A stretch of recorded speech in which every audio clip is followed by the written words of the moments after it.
Bro, where's my Thursday hat? morning. Wait, got to get the hat. All hats on deck. Look, Ben Troupe going to check in with us from over in Savannah. Matt Dean in Memphis. Gary Harris in Tuscaloosa. A lot to cover today. We're going to talk all this SEC football, basketball.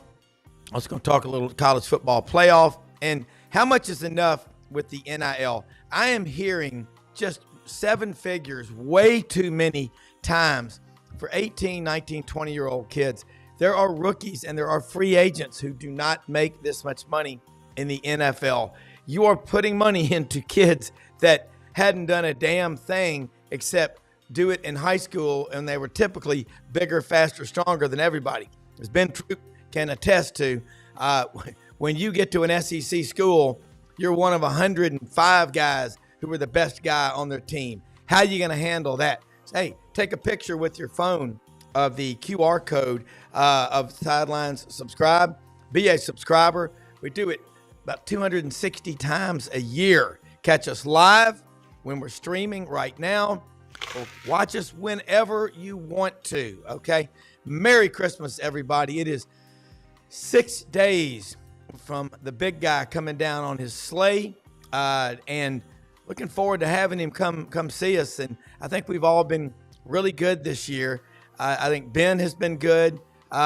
Brendan, exceptionally good. Always is. And Matt, Brendan's not bad. Tell you what has been bad though is all this crazy stuff. Ben, when we talk about college football right now, we're talking about NIL. We're talking about the portal. We ain't talking a lot about coaching and about the first team All-SEC team. Who can name the first team All-SEC quarterback? Who can name, the Heisman Trophy, it was like an eclipse. It just got blurred out. I forgot it was on. This has got to change. You can't keep going back to your fans and saying, okay, we were 8-4, but give us 15 million more to go do it again. That's kind of like, the federal government saying, hey, we're here to help you. Watch out. Yeah, Rob, but everything these players learn, they learn from these coaches. No one wants to talk about, how do these players know how to do this? Coaches taught them how to do it. Coaches, these same, remember Lincoln Riley? Lincoln Riley was at Oklahoma. Before Lincoln Riley even went to USC, Lincoln Riley was the coach in waiting, right? They went through the whole recruiting class. Yeah. Bob Stoops retires, so they wouldn't lose those recruits. Then they give it to Lincoln Riley. Then Lincoln Riley goes on to USC. Now, I'm never, ever going to tell a coach not to get the money that he's earned. But I'm going to look. This is Rod Brown University. I just hired Lincoln Riley to take Rod Brown University to the next level. He got me a Heisman and Caleb Williams. Did he win the Pac-12? No. Is he going to the national championship? No. Because what happens is the same thing that the coaches say in their preliminary, their introductory press conference, we're going to win championships. Well, I've been going through the names, Rob. You talked about first team All-SEC.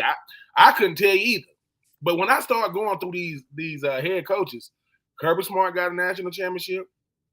Dabo Swinney got a national championship. And that's the list. That's the list for the country. And what happens is, when it comes to these players, Deion Sanders said it the best. The only reason why people start getting disgruntled because you gave a person a different check. You gave him a bigger check than me. All you got to do is tell these players no. Like people go, hey man, we got to give it to him. No, you don't. You don't have to give it to him. But you gave it to one, and we start saying what you and Rob, you in the financial world is how you make a living. Return on investment. That's what we really need to be looking at. Are we getting it for these players? Sure. And I think the biggest misconception about this whole NIL stuff is we keep on talking about the creme de la creme. Yeah. We keep on talking about these players going to Florida and Georgia and Clemson and Ohio State. What did the kid at Tulane do? What did the kid at middle? I go to Western Memphis University, because the thing about it is you got people in the NIL space that say, yeah, man, these numbers are getting out of hand. Yeah, because you keep giving it to them. And that's right. I get it with these NIL collectives as well. you putting pressure on so now it used to be the boosters. Now you're saying if the fans would have gave more money. Ole Miss gave $20 million last year. So would they need 40? No, Yeah. money does not guarantee you're gonna get the best players. Money means I'm gonna pay these, because if I'm an 18, 19-year-old and I just negotiated $1 million, now you announce returning to school. Hey man, I'll be coming back to school for my junior year. Well, yeah, like I would hope, but that comes with the price. And like I said, I'm always happy for the players, but I think it's always the waters are always gonna be muddy. You ask any player, man, who taught you how to negotiate?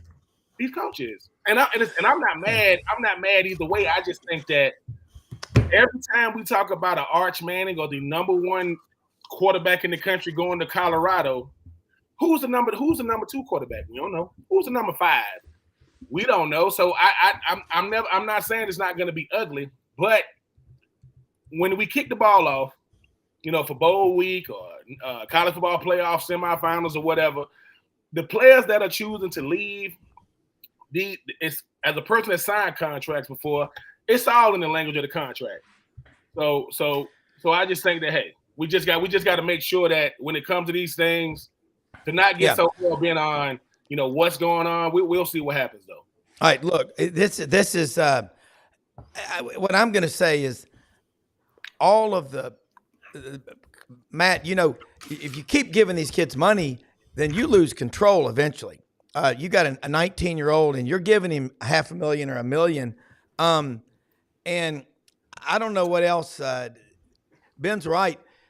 As long as they give it, they're going to keep asking for it. But A&M, when they spent all that money 3 years ago, it didn't produce anything but more 8-5 seasons. I think there's a lot to be said. And we're going to talk about, I want your response to it, and then we're going to move on to some more topics. But there's no way this is sustainable. You can't keep going back to people over and over. It's like raising taxes. Eventually, people move to a state where there's no state income tax. Hey guys, it's good. It's great to be on. Have a little voice issues today, Ben. It's always a pleasure to see you. One of the things I want to mention too, that I think is problematic with the NIL and the portal, is just the time frame of when the portal up's been. Right after championship weekends, December 9th, the portal opened through the 28th, and we see really instrumental players from playoff teams now getting in the portal because they're trying to build for their future. Like at Penn State, for example, the quarterback, Drew Aller, announced he's coming back next year. Well, they have a really good backup quarterback. I think it's Bo Pribolo, or I'm not sure his last name. So he's taken visits and went in the portal, and he's not going to play in the playoffs. And when I was at the Big Ten championship game, Ben, he had 3 or 4 packages when I was at the game watching Oregon Penn State that he was vital in. I think he ran for a couple first downs. And, what if there's an ankle injury for the starting one quarterback? I mean, it's so deflating. And Ben, as a former NFL player and a high-level college player, you know this. You were recruited tight end, but you had competition. And if I'm behind you and I know there's not a way out and I can go make a little bit of money on the side and get videotape and get better at a different place, I don't blame the players. I mean, honestly, Ben, you made a great point. They learn to negotiate from the coaches. So if I'm behind Ben Troupe for 3 more years, I'm not going to play, let's say. And there's nothing wrong in the capitalist of society for me deciding to go, well, I want to put my name in the portal and see if someone else out there wants to take me. The problem is what's happened with this system is a lot of guys don't get picked up, or they get in a really worse situation. And sometimes it's better as a former coach to have that kid fight through a little adversity and go against Ben Troupe every day, knowing by the time he gets his chance, when Ben graduates, that kid may have a better shot at the league sticking it through, especially the way NFL personnel, GMs evaluate you. Sometimes they want to see what you do from a character standpoint or an integrity standpoint and not just bounce, because that's what they're looking for, is a good teammate and someone in the locker room, because the margin for error on 1s versus 2s sometimes, Ben, is really not that great, is it? I mean, it is in some positions, but some positions it's not. It's not. And you make a good point. Look, let me go ahead and clear these myths up, man. I appreciate all the love I've been getting from y'all and different things. We love you, Big Ben. Hold on. This is the thing. I haven't seen you in a while. I started 1 year in high school. I started 1 year in college. Right. So as a people think, well, Ben, look, I didn't. I wasn't able to redshirt my freshman year because this guy by the name of Marshall Schapp. Love you, Marshall, but I could not redshirt because of him. So I came in as number 4. I got moved to number 3 from default. And how I knew was the very first day of the regular season, I'm on the offensive field looking for Marshall. He's on the defensive field. And I like, what is Marshall? He said, that's the help squad. Why is Marshall helping? Because he's not. They said he's not going to play this year. Yeah. You're the third string. So I didn't redshirt. Then I was a backup again my sophomore year. I was a true backup my junior year. And like you said, Coach, when I get to my senior year, I was ready. I can only imagine if they threw me out there as a freshman. I can only imagine. Because as Coach says things that makes it when the coach says everybody wants to play, everybody's not ready to play. Now, when you're a freshman, you don't hear that stuff. Coach, I want to play. Well, just imagine if by the time it's time for me to play, my confidence is shot. Because you put me out there so I got to start. Right. I got to start my sophomore year against Georgia from default. The other tight ends then made Coach Spurrier mad. I'm all happy being from Georgia, and they snapped the ball, and it got rigged. It did. And I just think that now competition is always going to be the greatest separator. I don't care in whatever form of life. So when it comes to these young men that's coming in, they don't get the fact that you thought I was streaming at you before. We're paying you. Even if the money ain't coming from me. Like, you know how we like when it come to your team, we'll say, come on, coach, we paying you $10 million. Well, we ain't giving you a dime. But you play for my team, so we gonna say those things. I think young men become grown men when you start making grown man decisions. So you 18, 19, I got to college at 17. I would have loved. I don't know who negotiating for these young men now. This $100,000. Man, please. When I got to college, after they paid my tuition, I got to the summer B of my freshman year to kind of get me acclimated. After they paid my tuition, I ended up with like $1,800. Now, I didn't know nothing about no direct deposit. I ain't even have a bank account. I can count to $1,800 though. I said, I'll take that check, and they gave it to me. And I think about the fact that I walked away from college with about as much knowledge in financial literacy I did coming in. That's the problem. So I gave you money. It is. You got to pay taxes. Mama and daddy, unless they, come for money, they ain't never seen a check for $100K, no, $50K, $30K. So what happens is the money aspect to me is not being done right, because if I tell a kid, look, I'm going to give you this money, but I'm going to keep 75% over here in a trust when you decide to move on. Because if I give you $100K and you spend $100K, well, you can't spend $100K. You're going to probably get 60 or 70, depending on the bracket. That's the part I think that a lot of these collectives need to make sure. If the kid don't do anything you tell them, especially if you give them the money, say, hey, we're going to give you some of it's your money, but we're going to give you some of it only because it's not how much money you made, it's how much money you got. I don't care if you made $100 million. I drove by the Social Security office and I saw you going in, and you was not walking in with nobody. And there ain't nothing wrong with that. But I just think that when it comes to these young men, right, they're going to think that somebody did them wrong. Because if I'm from a small town and somebody say, didn't they give you $500,000 when you was in college? Yeah, and you ain't got nothing. That is your fault. Because people go, because most people, no doubt. You need to get out. That's the part. Yeah, let me throw some. If you talk about financial literacy, if I were to walk up to an 18-year-old who was getting a 7-figure contract of NIL and talk about EBITDA, he would look at me like I had horns coming out of my head. That's earnings before interest, taxes, deductions, and amortization. You also talk about depreciation scale.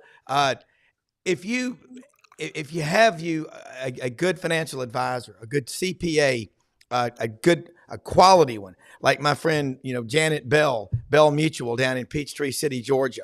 She's incredible. She works with pilots. She works with people in the movie industry there, Marvel, which is in Peachtree City. I've known her since college. Her dad's a mechanical engineer, Sandy Bell. Their family's been generous to Auburn over the years. Man, she knows about these collectives at Auburn. She's smart.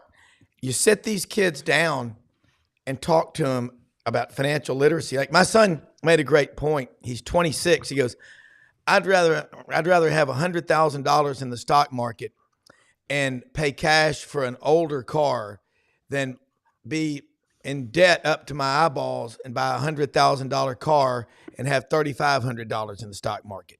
If you can get that into their heads, we're making progress. All right, let's switch gears because we're all in agreement, and I'm all for people getting paid. I just think kind of defer it so it's there, because I always say this. I've never had people ever give their kids money. Not in 33 years. Any of my clients, they're like, they go, I got money. They don't have shit.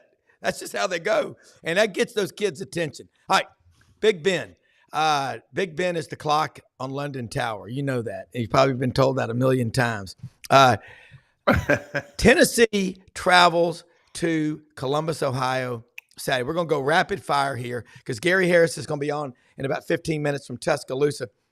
Tennessee goes up there. I think they're going to have 30,000 fans. It doesn't matter whether it snows or not. You played in the NFL. You played in every kind of condition imaginable. I think Tennessee embraces the weather and goes up there and wins 24-14. What say Ben Troupe out of Swainsboro? I think Ohio State need to be very, very, very, very careful, because the thing about Tennessee is, young Nico, if he go out there and do what I know he's capable of doing, and that defense play the way I know they're capable of playing, all the pressure is on Ohio State. Tennessee not supposed to be here. We didn't win the SEC. We didn't go to the SEC championship. Yeah, and I know y'all ain't never seen this color orange before. Yeah, but it's coming. And I think for Ohio State, right? Ohio State has shown the whole world they can bleed. Everybody know that good team now. Never ever gonna be good, really, really good team. But pressure is a real thing. I think all the pressure is on Ohio State. And if Coach Day, who got a mulligan, because you lost to Michigan again, got a mulligan, because you still made the college football playoff, you lose to Tennessee, we start talking about job security now. Because now it's when you can't beat your arch rival. Now you losing to Tennessee. Hey, I think all the pressure is on the boys up there from Columbus. Well, all right, Matt, you were up there a few weeks ago for Oregon and Penn State in Indianapolis, one of the coolest cities in the world, by the way. So I'm agree with Ben completely on this. I also want to make a point that Tennessee's built a little different. I mean, they can run the football. Weather is not going to bother them. I mean, Dylan Sampson is one of the best running backs in the country. Not only the SEC, but the country. And Ben makes a great point. Ohio State has bled. One of my problems with the playoffs has been the seeding. And how is this game not being played in Knoxville? You lose at home with everything on the line to your arch rival that is 6-5. You are a 23-point favorite, I believe, and you score 10 points. And probably not too far different of whether you're going to play on Saturday night. I'm just telling you, defensive line, Tennessee's going to get after Will Howard, okay? And I honestly think that Ryan Day has pressure. I think he's playing for something here. Not only in this first-round game, Ben, I think there's pressure for them to get to the finals and win it. I really do, because I saw a stat, and this could be very inaccurate, Rob, but their roster was spent in collective money about $22 million. I heard the number. Okay. Yeah. And we get back to talking about money, however you want to spell it out. That puts a little bit of pressure on the coaching staff. You paid a lot of money to bring Chip Kelly over. They've had success at different points in the season. They had a big win at Penn State. They lost a close game to Oregon. But how do you lose that game to Michigan and then get rewarded with the home game? I think that's a big flaw in the system. I think Tennessee goes up there. I think they're able to win the line of scrimmage battle. And as long as Nico doesn't throw the ball to Ohio State, I think they win. Yeah, and Tennessee's running game with Dylan Sampson is really strong. They've got three really good running backs. And he's the best one, obviously. But Tennessee's the third best team in the best football conference in America. Yes. Ohio State's the fourth best team and lost to their biggest rival at home. And how did they respond? They're trying to get the state legislature to make it a felony to plant your flag. That is pathetic. On, man. I mean, come on. There's that. That's some. You don't want me to plant my flag? Just beat me. It's beat me. I've never seen the winner. You don't want me to plant my flag? Beat me. And then you got people say, man, what is our representative doing? They trying to get legislation in and not get flags planted. You know, I mean, people talking about, man, stop the nonsense, man. Tell me that's what's gonna really make the rivalry. I cannot. If you mention it, like, well, we can't wait to go up there and beat them again. That's gonna be the best money spent if somebody lock a student athlete up, because man, please, they're gonna march over to the jail and say, let him out. That's It is the silliest thing. All right, so now out in Austin, keep it weird is the motto on the bumper stickers in Austin, Texas. DKR Saturday night. You've got Clemson going to Texas. Matt, make a case for Clemson winning and make a case for Texas defending their turf. And by the way, Bevo will be there. I don't know what Texas's record is without Bevo, but I know it's 0-1 because he was disinvited to Mercedes-Benz Stadium, and he was highly offended. And the Texas Spurs, as Ken Capps talks about so much, they're madder than a bunch of wet hens. I just believe Texas would win this game if it was at Clemson. They would win this game in a neutral site, and they'll definitely win it at home. That's all I got to say, Ben. I think this is the easiest game to pick of the first four matchups, in my opinion. Yeah, Clemson's very, very lucky to even make it to the ACC championship game. I definitely think Miami was a better team than them, even though SMU made a game of it second half. Dabo Swinney, to me, makes it very, very easy to root against him, not the team. Yeah. But Dabo, to me, is one of the most decorated coaches in college football. I mean, I don't even know how many times he's won the ACC. Yeah, but this ain't that. And I just think that I agree with you. When you think about Texas is trying to prove, hey, man, we built for this. Go to the conference championship game the first time in the SEC. I don't know if Bevo had. Listen, now I know I was talking about Nico. We're talking about Tennessee going up to Ohio State. Oh, Look at it. That is just wow. And if the real Ewers shows up, if Quinn Ewers shows up to play, this ain't even a game. If he looks like he looks against Georgia, this will definitely be a game for Clemson, because I don't know if it's the pressure of, is he coming back next year? Is Arch Manning going to stay? I don't know what's going on with Quinn Ewers right now, but if he comes to play, this won't even be a game. All right, quick question for you guys. I think Quinn has missed 7 or 8 games in the last 3 years due to injuries. The NFL scouts are going to be looking at that because you're going to get hit harder on the next level. He's a really good quarterback, but I think the big reason I'm picking Texas is Clemson has struggled to run the ball all year long. And if you're not controlling the line of scrimmage, Matt Dean, you're going to have a hard time beating Texas, because I checked, and they've got a bunch of full-grown men on that defensive line. I would not want to have to go up against them. And if you saw what they did in recruiting a couple of weeks ago, get ready. Don't get scared, but just you better be ready. Texas ain't playing around.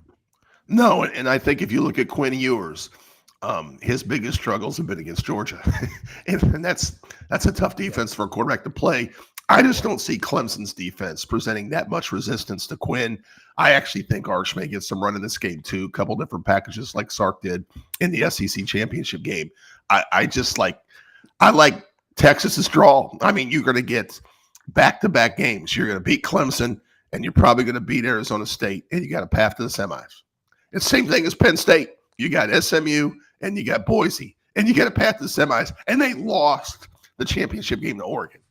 They were down 2 scores in that game. I was there the whole game. Oregon controlled the whole football game. Let's not even make an issue about that. Yeah. So my biggest problem, guys, with everything has been the seeding. And the fact of the matter is that Boise and Arizona State should not get first-round byes. They should not get first-round byes. We're going to always have a debate if you should have 3 teams, 4 teams, or 5 teams from the SEC. I get that. And because of the strength of our conference, we get hurt because we have to play conference games against really, really top 10 opponents that the Big Ten does not. So there has to be some kind of SOR modification when it comes to strength of schedule, strength of record, that can tell me that, hey, I know Alabama's got 3 losses or South Carolina's got 3 losses.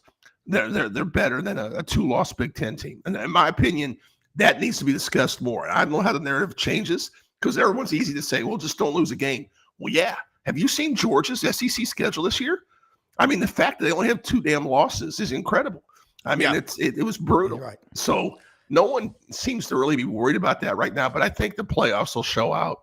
I mean, I just believe the SEC will have at least one, if not two teams in the finals. Well, Ben, we talk about that strength of schedule. It's such a big deal that I think sometimes people take it for granted. But I felt Georgia was the best team all year long. I picked them both times to beat Texas. And that's not saying Texas isn't good. It's just saying Georgia, this is the best coaching job Kirby Smart's done since he's been at Georgia. I think he's taken the Saban blueprint to Athens, but Sarkisian has taken it to Austin. Ben, I got to ask you, SMU at Penn State. The first thing that I notice when I watch SMU play is they're quick, but they're small. But remember when you played those teams growing up, you go, God, those guys are small. Well, you know, they will play a full 60. What do you think happens in Happy Valley Saturday night? Hey, I'm gonna say the same thing about Coach Franklin. You know, I said about Coach Day. He better find a way to get it done. Because the thing about Coach Franklin is, right? Coach Franklin is a really, really good coach. Like really, really good coach, right? Not great though. He's not in the great category. Good coach. Yeah. And I think the thing about SMU, they're gonna pose a problem because what small guys come with speed. What we lack in size, we make up in speed, and they learn a lot about themselves against Clemson. They say, all right, man, this is the kind of team we're going to see. Penn State is going to try to, dominate the line of scrimmage when you come to SMU. But here's the thing. SMU can score in bunches, and they can score quick. You want to keep them like trailing all game, even though I think it still brings out the best in them. Penn State is yes, they played Oregon. Yes, they was able to go, to the championship game. But Penn State is more of a question mark because we talk about Ohio State, not being able to beat Michigan. Penn State, They don't beat Ohio State that much. They don't beat Michigan that much. They don't do it consistent. James Franklin has been really, really consistent at being inconsistent at this point. Really, really good coach. Good point. But if he loses against SMU, once again, nobody's job is on the line. But we be talking about these collectives and the fan bases. They're gonna start saying, "Dude, like, are we just gonna be a number two?" Because right now, yes, you play Oregon, but you lose to them. Had you won, Georgia played Texas and welcomed Texas by saying y'all here in Atlanta, but y'all not gonna win it. We'll see, but I do think one of the most intriguing matchups is gonna be SMU versus Penn State. They can go either way. Yeah. Well, real quick, respond to that one, Matt, and then I want to say something about Winter Timber Outdoors, one of our sponsors, before Gary gets on. Ben is spot on because I think. I agree. Ben, I'll tell you, it's not just beating SMU. That fan base expects him to beat Boise if they win that SMU game. And it will be a huge disappointment for Penn State if they're around in the semis because everybody's saying, oh, you got the easiest path to the semis, right?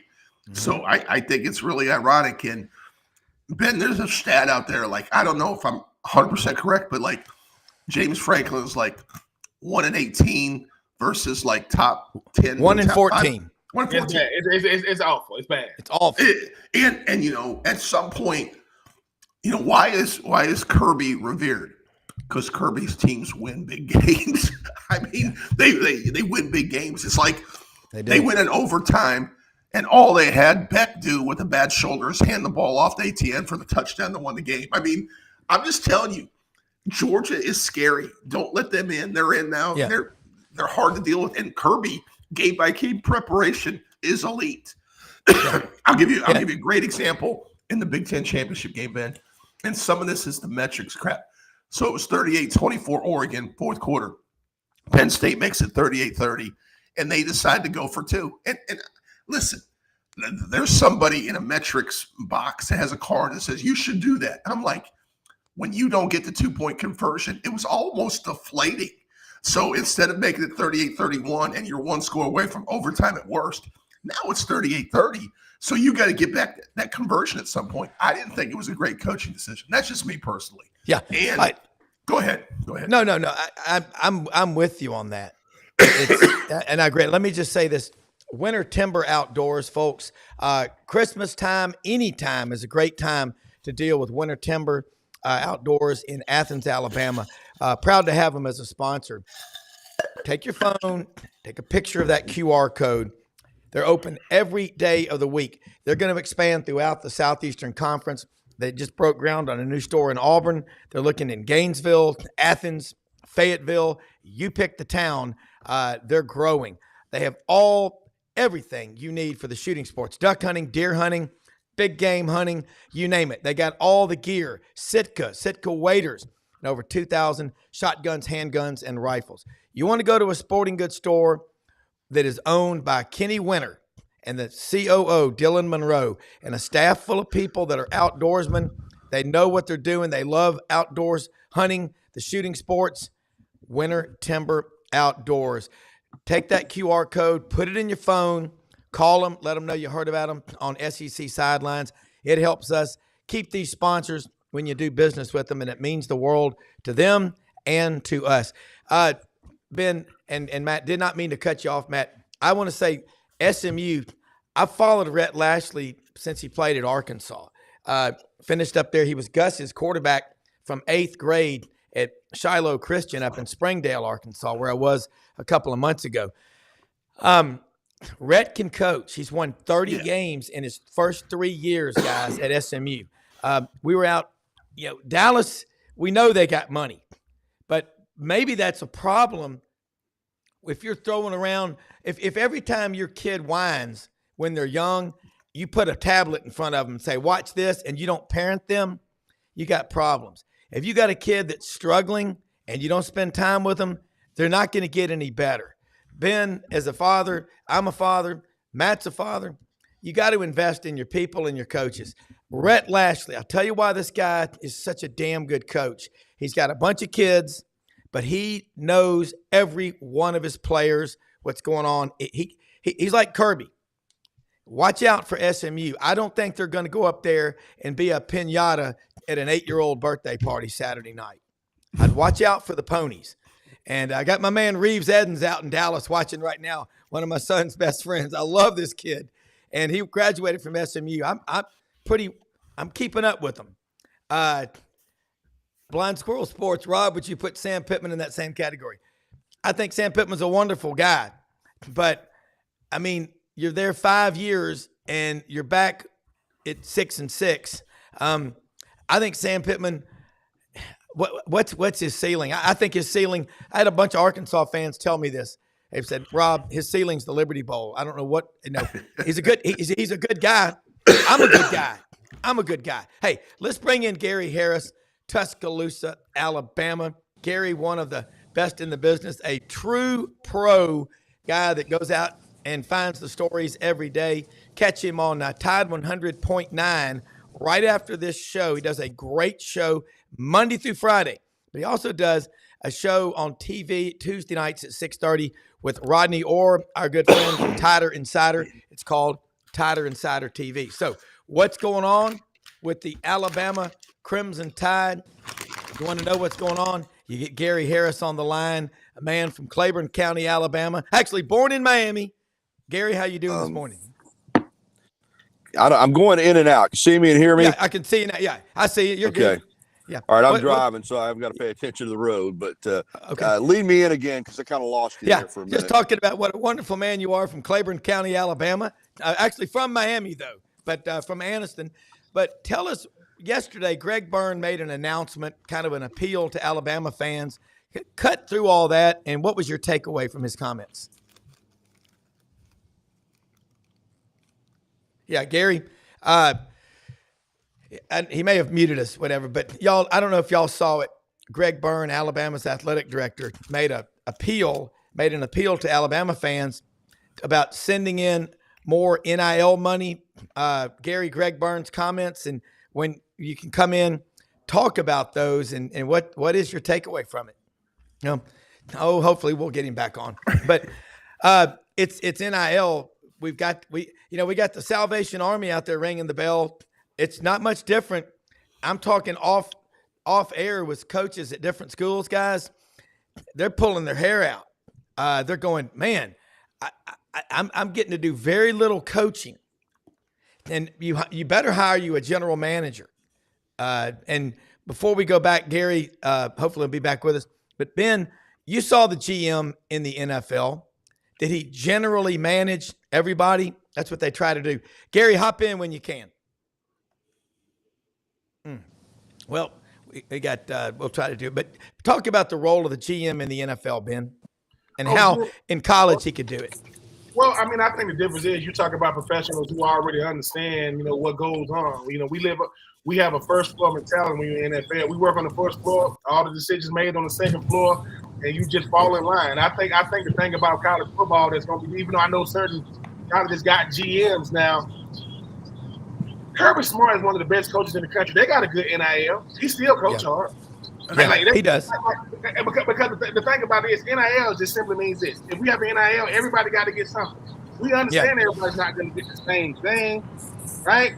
Yeah. But this is the world that we live in, and I just think that a GM knows how to talk in a way that coaches know X and O, man. This NIL stuff, he coaches like, man, I already know how to do that. I just know how to coach. So a GM comes in and handles the finances for him, and you just make it plain. What I'm going to say to mom and dad, what everybody can hear is not what I'm going to say to these players closed doors. I'm going to say, look, y'all better get in line, man. At the end of the day, players are going to leave whether you give them money or not. But I just think now when you start talking about a GM, athletic director at Alabama, it's different. They under a different kind of pressure because Coach DeBoer, he had it.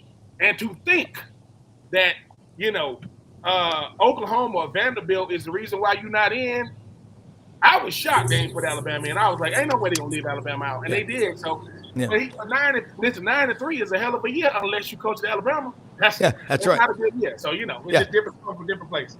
Gary Harris, let's try it again. Your takeaway from Greg Burns' comments yesterday, great stuff, Ben, about NIL. What do you think about that? Well, I sat down with him 2 days ago, and we did a 24-minute interview, 3 8-minute segments. It's going to run right around the new year for WVUA 23 Sports Special. So we talked in depth, and then we talked some off camera. I don't know. I mean, I think as he was saying, Alabama's just kind of a, and Vern and I were talking about that. It's the Yankees, it's the Cowboys, it's the Lakers. When it comes to college ball, it's that brand, and everything is magnified.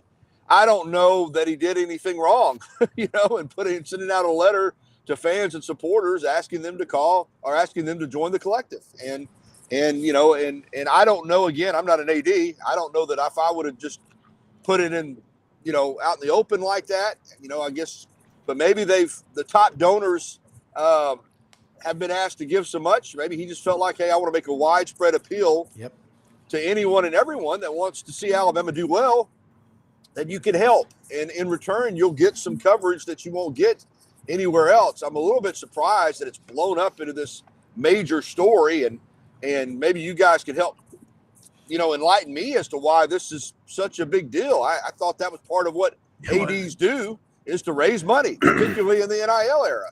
And I think what he kind of alluded to is true. I think that while schools are looking to get players anywhere that they can, I think that, they're trying to purge the Alabama roster because of what Alabama has been, because there are good players on this roster. And I do think there's an effort that, hey, if there's a player out there that has ability, but he's at Alabama, we're going to make extra effort to get him. Number one, if we can get him, that's great. Number two, if we push up the price for Alabama to have to pay him to keep him, then that's less money maybe for Alabama to have to spend on another player that they're trying to get. So, and I think that these coaches and players want to get players anywhere they can. Yeah.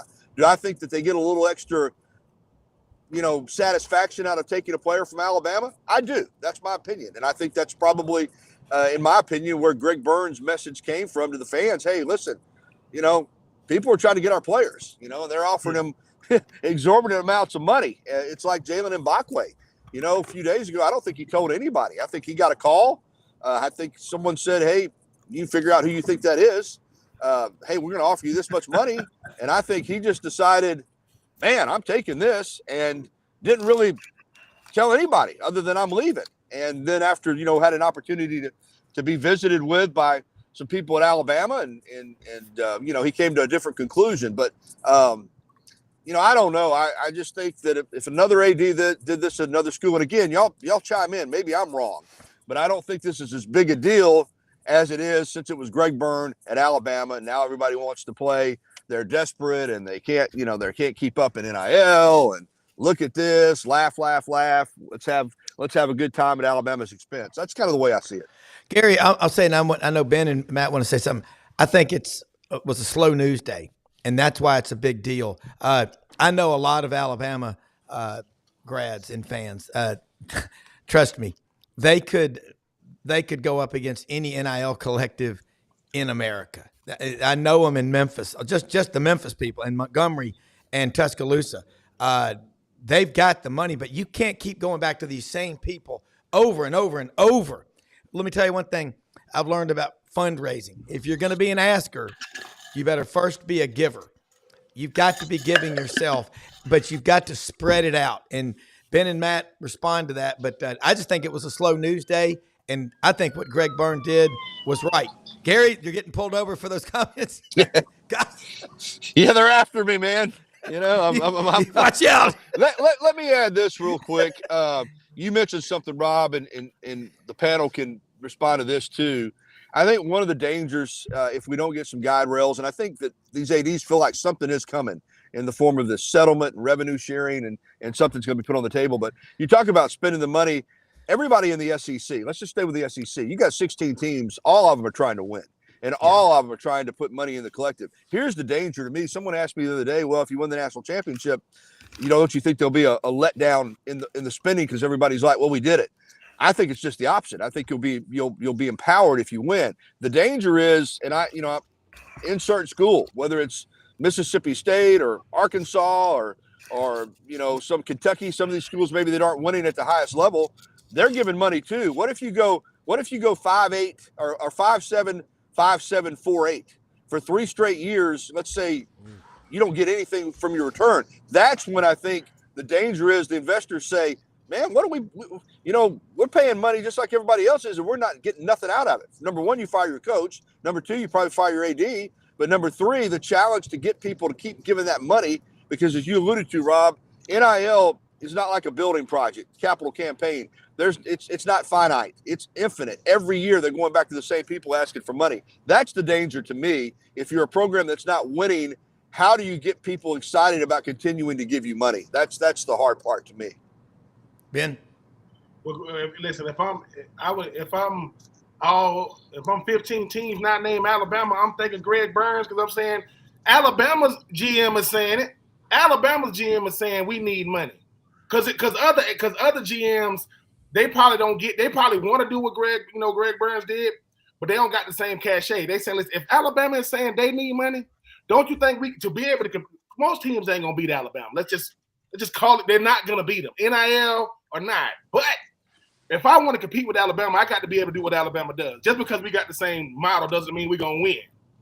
So Greg Burns is telling everybody, man, you got to get money, and I do agree. You got to have some guardrails, right? But at the end of the day, name and image likeness to me is name and image leverage. Whoever got the most leverage is gonna get the most money.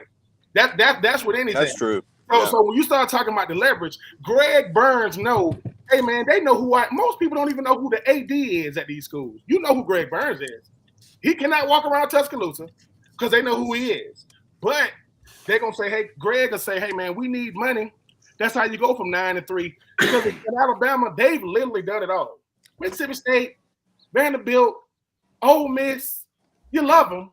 They ain't never been to Atlanta. The only way they're going to win a national championship is with this 12-team playoff. They wasn't going with 4, but who changed the whole game wasn't Vanderbilt. What do Vanderbilt know about winning? If Vanderbilt beat Alabama, they went to that AD and said, look, man, can we get a couple of more dollars? Doesn't mean we're going to do this every year, but I think expectations are different in different places. I don't think Vanderbilt is playing for the same thing as Alabama is. But for one night, that goal post is probably in Memphis by now. They still ain't walking somewhere. But I just think that NIL is. I believe that when it comes to Greg Burns, you know who he's speaking for? He's speaking for the boost. The one that's been giving money for a long time. Go to these fans. $100. I've been giving millions, but I just think the NIL has changed the game. But if you don't think it's going to be a correlation between the money and the players, it's going to be. It's going to be a correlation. You do got to have the coach. You do got to have the infrastructure. You do got to have the coach. You do got to have the team. But the money does help because, like I said, I think at the end of the day, as my granddaddy would say, we all want Lamborghinis. We don't want to pay for them. well, you got to pay for these. You Yeah, going to have to pay for this one, and somebody got to try. You do.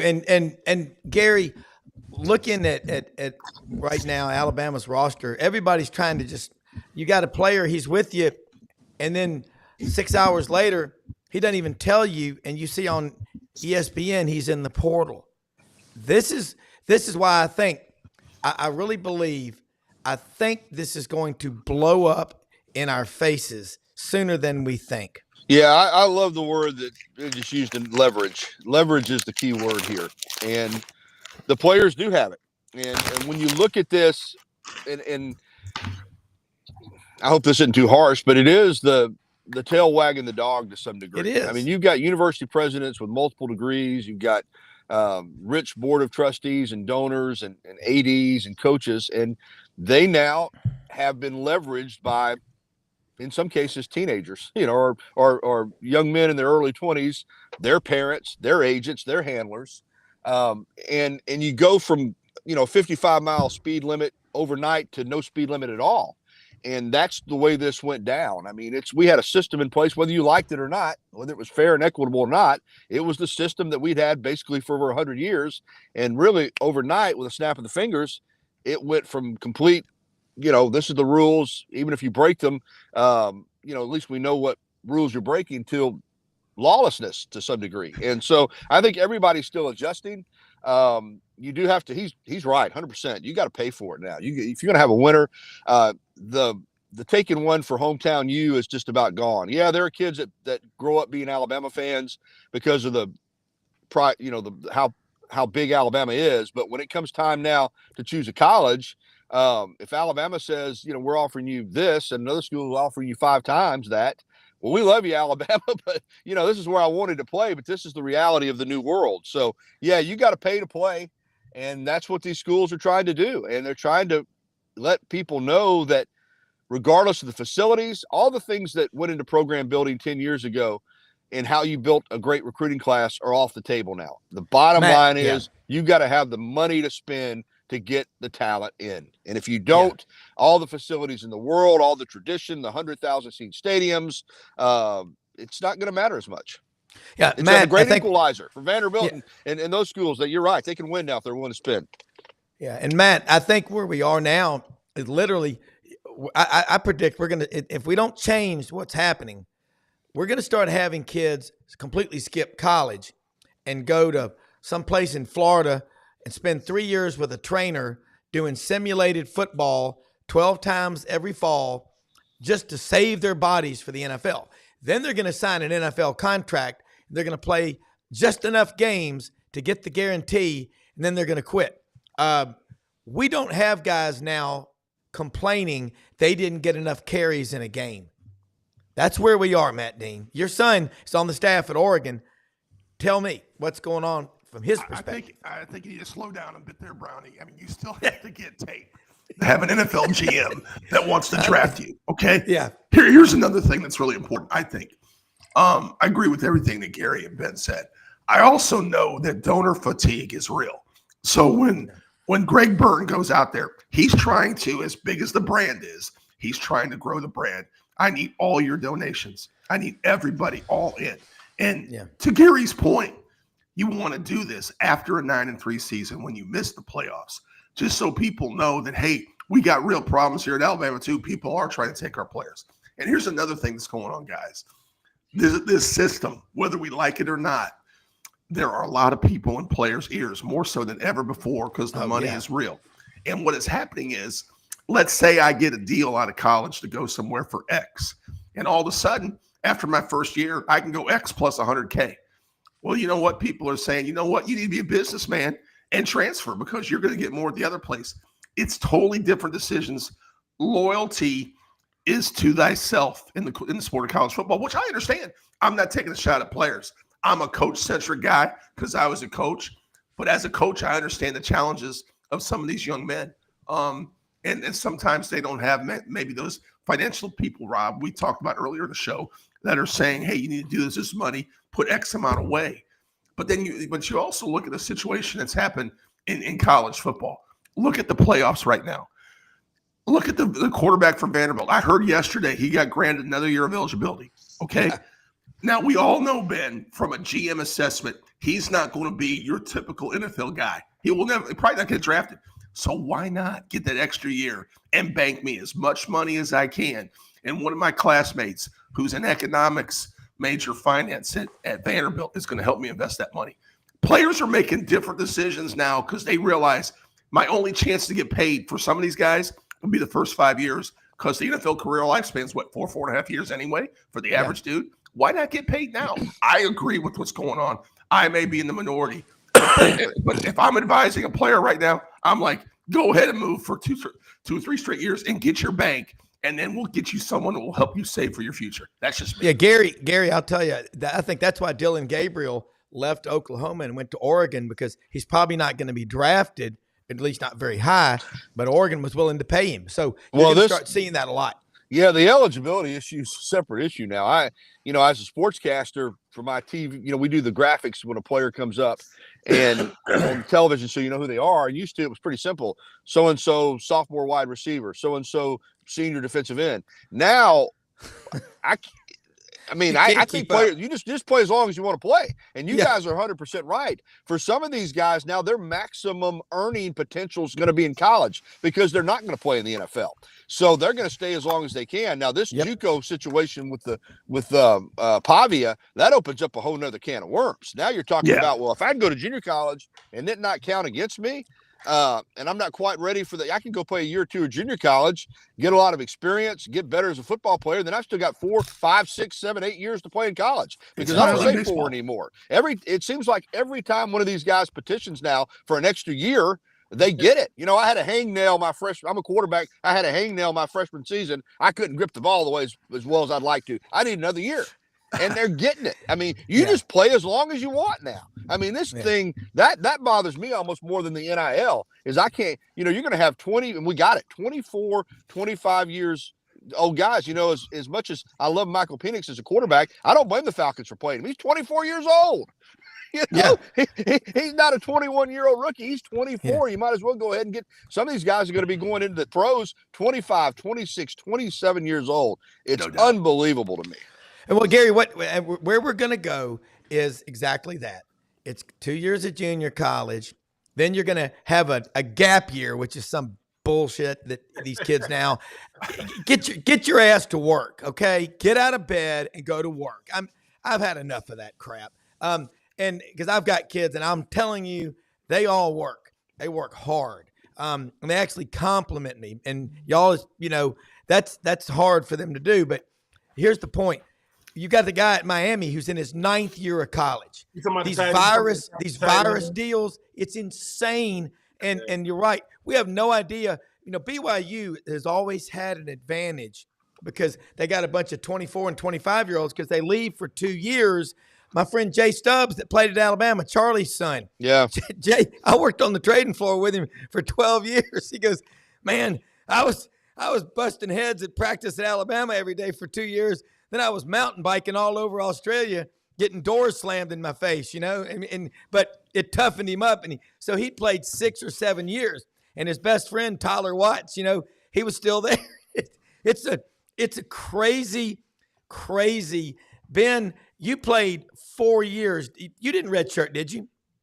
No, I didn't. No, I didn't redshirt. But I also know that the best football players play on Sunday. No doubt about it. The best brand of football in America is on Saturday. That's the best. The best brand of football you're gonna see is on Saturday. So some of these players are realizing. Listen, some of these players are realizing it takes going to college to realize I'm not going to the pros, because we all think we're going till we get to an Alabama practice and realize. Good Lord. Like, I'm just saying, so give the quarterback for Vanderbilt some credit in saying, bro, listen, I play for Vanderbilt. I'm not Jay Cutler now. Like, you know what I'm saying? Like, we win in games. I got some great moments. Let me squeeze all of this out. What he's doing. That's right. Because when it's over, this kid going to probably end up living in Nashville. He probably never leave that city. So I'm not mad at the players for being smart by saying, look, man, I'm not going to the pros. So let me get as much knowledge as I can. Let me get as many memories as I can. Because, listen, I played with Let me get as much money as I can. Yeah. Hell with the memories. Give me the money. Listen, the great Hugh Douglas said it the best. I wasn't in the NFL yet. He said, listen, he said the football, you better get listen, he said the football, you better get two things. You better get as much money as you can and as many members as you can as fast as you can. And I love that. I gotta go, guys. You know, Gary, Gary. I'll be listening. Thank you, Gary All right, Harris. appreciate it, guys. Tuscaloosa. You bet. Yes, sir. Hey. But no, I'm not mad at the players, Rob, or Matt. I'm not. No, it's like this. My son is 15. He's going to college in a couple of years. I am not going to be I'm his daddy. I'm not his negotiator, right? I'm not. Yeah. But I'm honest with my kid when I say, listen, we have the same name. We are not the same person. Whatever you get, good. You earned it. Your daddy had nothing to do with it. But once again, every time we're talking about the 5-star receiver or running back, the running back that went to a small school that would love to get $1,000 a month. Yeah. That's the part of NIL, because I say NIL to me is simply this. It's not the money. It's the exposure and opportunities that come. At the University of Florida, they got this thing called Gator Made, to where they'll take athletes to Africa, to New York they take them for a week. One of our linebackers down, his name is Derek Wingo. I had him on my show. This kid got to go to NASA. This is how he said it. Yeah, Ben, I was at NASA speaking. I went, whoa. Because he don't realize, no, that's rare. You down there with astronauts? Yeah. Yep. And to me, NIL is supposed to be something that open up your mind. Because you know how it is, fellas. When you're real young, you spend the money quicker than you get it. Because it's not about the money that you got to fight against. It's about materialism. If you get materialism out their mind, that's all they spending the money on. They ain't spending it on. I didn't know. Listen, I got my IRA when I was in my mid-30s, because I didn't know about no Roth IRA. So if I'm telling them, hey man, before you leave college, I know you want a national championship. I know you want this. Get you an IRA. Get you a 401k. Get you a nonprofit organization and a for-profit organization, and I'm good. Because you're walking away with things that you can do when you leave. See, those are they're gonna listen. If I come back as a former Gator and I'm telling guys where your Roth IRA at, why? I say because since y'all gonna have little U's one day, what you gonna leave them? What, a legacy? My daddy was one of the best running backs. No. My mommy and daddy was able to go out there and solidify something for me, because the one thing I know about players that came from money, they didn't look at the NFL the same. They're like, you want to go to the NFL? Why you in college? Because I don't got to pay I ain't got no debt. When I leave, I don't got no. Yeah. So I do think there's a lot of conversations that could be had. But like I said, Rob, when they start getting the Rob Browns, because y'all gonna end up on these staffs, Rob, for the simple fact that if they walking away with no money, it's their fault. But with people like yourself, you'll say, man, let me show you how to make this money stretch, because most of y'all gonna get hundreds of thousands and you're never gonna play. Quinn Ewers, his senior year of high school, to go to Ohio State for that money, and he never played. Now he's at Texas. You see what I'm saying? So it's a crapshoot no matter how we look at it, but I do think there's a lot of benefits to it. Yeah, and let me say real quick, and I'm going to come back to both of y'all. Great stuff, as always, from everybody on this panel. Landers Forward, folks, they're open every day of the week except Sunday, okay? So 7 a.m., 7 p.m. Ask for Brad Bellamy, our good friend, the general manager out there. Here's what you got. They're invested all over the Mid-South, the number one Ford dealership in the Mid-South. And you go there, it's a great experience. They have a huge inventory and tremendous buying power. They can deliver Ford cars, trucks, and SUVs anywhere in the country, okay? Take a picture of that QR code. Let them know you heard about them on Sidelines, okay? They're great folks to work with. And by the way, Kenny Myers, y'all all know Kenny Myers, been in the car business 40 years. He's one of the best, most genuine people you're ever going to meet. He's out there at Landers Ford now as well. Check them out. Their motto, I love it. If you didn't buy your last vehicle from Landers, you probably paid too much. And they love the community. They love their customers, and you'll feel it when you walk on the lot. I also want to say, Hewlett and Dunn, man, Christmas is getting close. We got 6 days till the big guy comes down your chimney. We've all been good, especially Matt and Ben and Brendan. They've got the best selection of boots for men and women. They got kids' boots, Filson, Barber, Pendleton. They got all the great luggage. They got duck camp gear, great looking stuff. It's Old South, Devil Dog jeans. Hey, if you're a 34, you wear a 32. Think about that. They've got Wrangler. They've got great-looking women's tops, bottoms, dresses, you name it. They've got great-looking clothing for you. Charles Hall, his wife Laura, Raven, Squidward, JM, the whole crew out there open Monday through Saturday, 10 a.m., 6 p.m., and during Christmas, 12 until 5 on Sundays. So get out there again this Sunday, and then, you'll get taken care of. They know what they're doing. All of our sponsors, find them at www.sidelines.live. And folks, Web-Footed Kennels, listen, you find them on Facebook. That's our man, Chris Aiken. Known him about 30 years, the best dog trainer out there. They do selective breeding. They check the dog's hips and eyes. They do it right. Jonesboro, Arkansas, Web-Footed Kennels, Chris Aiken, his wife, Janet, the whole staff out there. They've got 7 people working with him. They train a lot of dogs, and they do it the right way. Okay, now, let me get back, guys. We're going into some crazy territory, and I think we did stumble onto this, Matt. And, Matt, do you have any lozenges with you today? Guys, I'm struggling. I apologize. I got it's okay. I'm just saying. I got a whole bag right here. Okay. I remember David Letterman used to always ask Paul Schaefer, Paul, do you have a lozenge? But anyway, I think where we're going is, and I caught this with an article about Dylan Gabriel at Oklahoma last year, guys, is that he's 5'10", maybe. They list these guys in the media guides as 6'1". He's like 5'10". All right.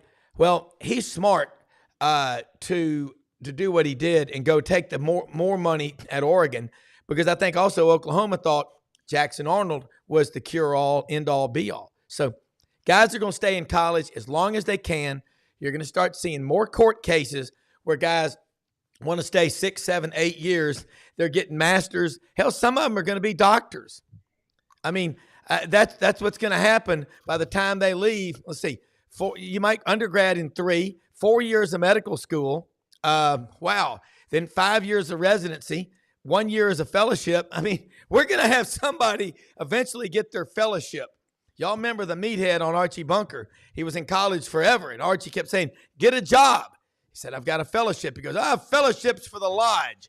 But anyway, closing thoughts, guys. We're going to wrap it up. And I want to say this.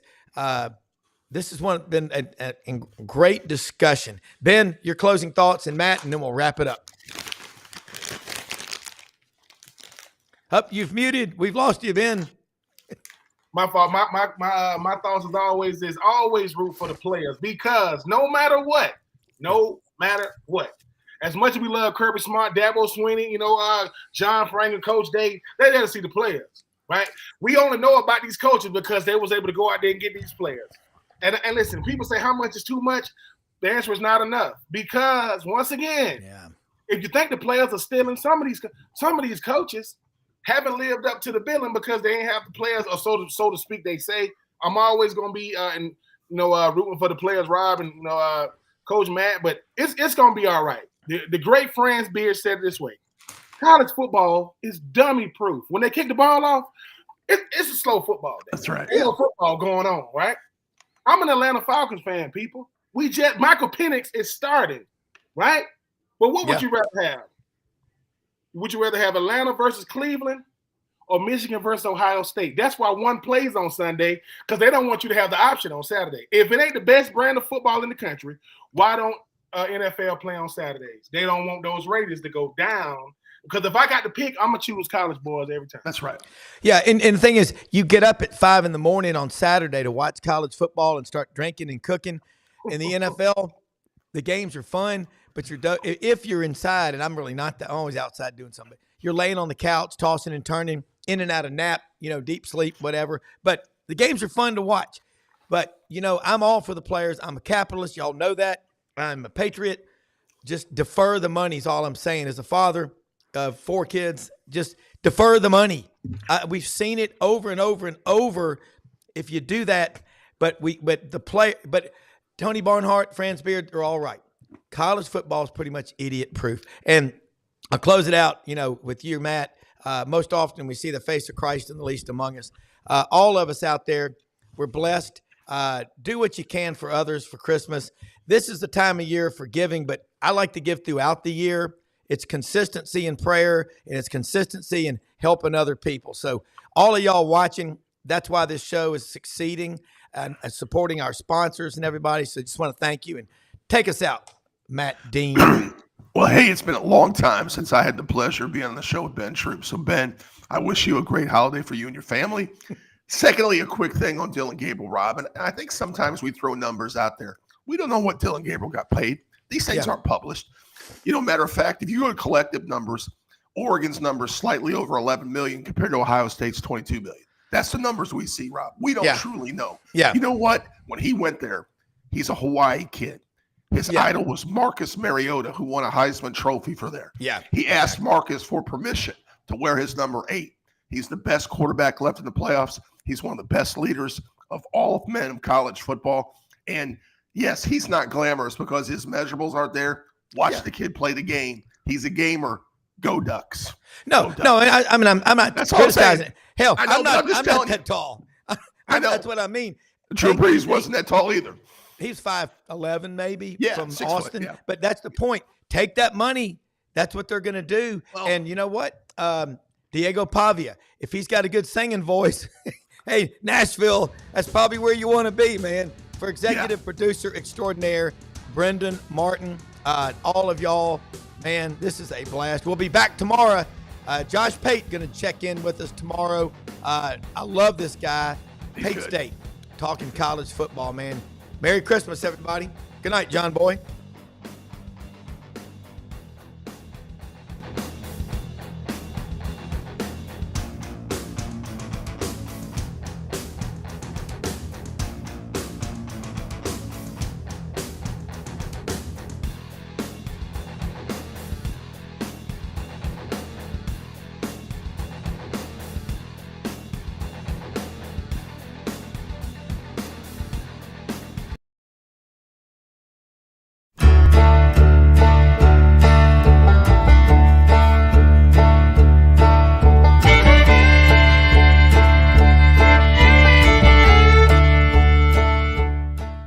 In a perfect world, you'd set a health goal and results would happen overnight. In this world, the real world, it takes time, dedication, and the right support to achieve your best self. The Vitamin Shop's health enthusiasts are here to make sure you're not wasting a single moment on the wrong supplements. From the highest quality sports nutrition and superfoods to the most sought after trends, you'll find a huge variety of science-backed solutions for every goal. And the people to help guide you along the path to greatness. Unbelievably, every 2 minutes in our communities, a child is either bought or sold for sex. I am Ari Dickey, board member for the Nashville Anti-Human Trafficking Coalition. Join me and millions of others in our fight against human trafficking and for its victims by helping to educate the most vulnerable among us, our middle and high school students. Go to nhtcoalition.org, become a partner, and help keep our families safe, because none of God's children are for sale.